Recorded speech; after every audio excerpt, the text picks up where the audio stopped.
Kapolres Padang Pariaman, AKBP Ahmad Faisal Amir mengatakan pihaknya masih menggali keterangan dari Indra Septiaraman alias IS, 28, pelaku pembunuhan Nia Kurniasari. Menurutnya, tidak menutup kemungkinan ada tersangka lain dalam kasus pembunuhan tersebut. Betul, ia masih dalami kemungkinan tersangka lain, kami masih memeriksa tersangka dan saksi-saksi sebelumnya sudah kami minta keterangan, kata Ahmad Faisal kepada wartawan, Kamis, 19 September 2024. Pasalnya polisi menemukan sejumlah barang yang diduga dipasok pihak lain di lokasi penangkapan.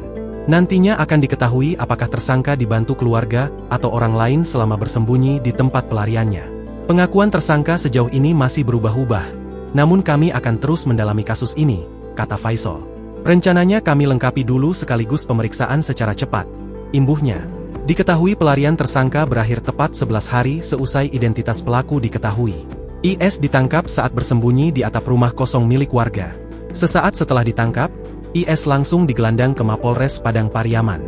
Dalam video penangkapan yang beredar, tampak puluhan warga dan polisi mengepung sebuah rumah yang menjadi tempat persembunyian IS. Tersangka akhirnya diamankan saat bersembunyi di plafon rumah tersebut. Proses penangkapan berlangsung tegang, dengan terdengar suara tembakan di lokasi kejadian.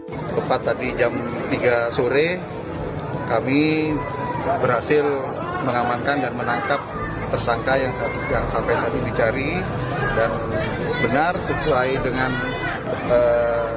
pelaku, sesuai dengan identitas dan gambar yang kami miliki dengan saksi-saksi yang ada. Untuk selanjutnya kami lakukan penyidikan atas keterlibatan dan